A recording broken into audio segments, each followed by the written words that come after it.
And now's a good time to check in on the weather. Chief Meteorologist Alana Brophy watching all of that for us tonight, and the tornadoes across the country too. Hi, Alana. Hi, Brian. Yeah, those severe outbreaks really tough to see, and we know they continue. Thus far this year, 839 twisters have touched down, and you can see that corridor in the Midwest where those numbers are high. We just talked about Iowa, where dozens of tornadoes have been recorded, and even a land spout here in the Beehive State. We have quieter conditions, so a little closer to home. We take a look at time-lapse video coming out of Cache Valley. Mix of sun and clouds. Now, a few showers snuck through Cache Valley as our storm system that brought wet weather yesterday exited the region, but then clear skies as we rolled into the rest of tonight. Satellite radar shows that northwesterly flow in motion. We jump over to eastern Utah and southwestern Wyoming, where they've quieted down as well.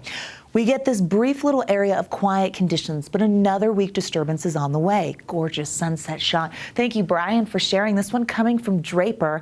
That's a jaw dropper with those clear conditions, just a few clouds over the mountains, but really pretty colors. Temperatures were on the cooler side today following the cold front that brought the wet weather yesterday. We only made it to 64.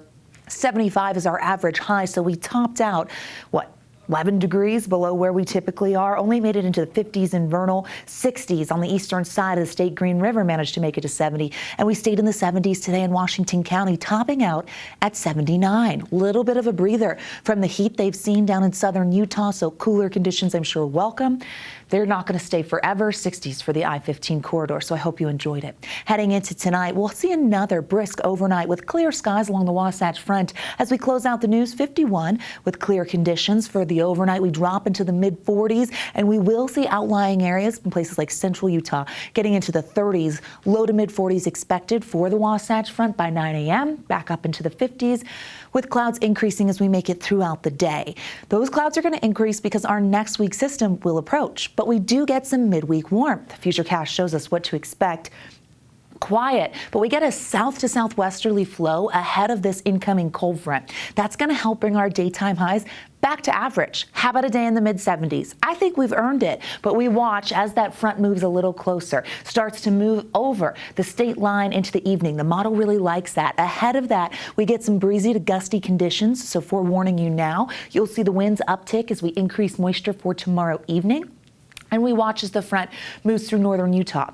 Now, there is a slight chance we could see some moisture along that boundary. So a pop-up thunderstorm or shower can't be ruled out, would likely be isolated in nature. But the timing looks like along the Wasatch Front, it would be in the early morning hours of Thursday. You also saw how we had a bit of moisture move through southwestern Wyoming and over the mountains. That snow level hanging around 8,000 feet. But we know that wet weather is going to be limited, but the cooler air will make its presence known. We welcome back that northwest flow, and that has a bit of a chill. So big picture here showing you what to expect. Here is the exiting system that comes through as we head into Wednesday night into Thursday. That's going to bring cooler conditions, but we leave the door open for an unsettled pattern heading into Memorial Day weekend. This system could move far enough south that we could see an isolated storm Saturday or Sunday in northern Utah.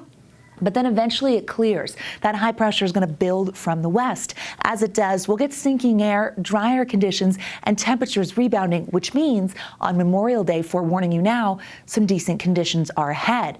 As we look at the 6 to 10 day outlook here, that high pressure takes over, and the 27th through the 31st looks pretty dry for the western United States, but the Beehive State is part of that. That high pressure will act as a storm block and keep things quiet. Temperature-wise, the high also jumps us above average for the end of the month. Something to note there. It's still a ways away, but forewarning you early that we could see a pattern change here from unsettled to more stable conditions. Regional forecast for tomorrow with those 60s and 70s along the Wasatch Front.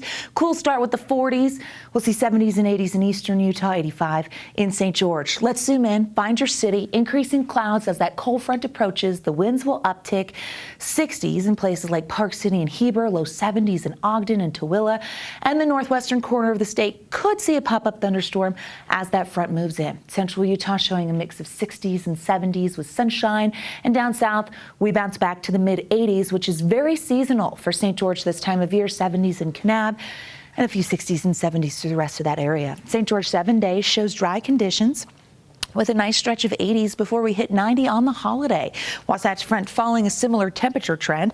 Not quite to 90. No, we'll keep it a little cooler than that. But we get 70s for tomorrow. The midweek warm up as the cold front comes through knocks us down several degrees. Unsettled to start that holiday weekend, but Memorial Day itself looks lovely with a high of 76 as of right now. Okay, we'll keep our eyes on that. But we'd like the idea, don't we? It's spring. These storms evolve. We have to stay on top of it. Barbecue weather. For you. Definitely. I need 10 more degrees, Grill it up. but Oh, okay. I'll take what you're serving.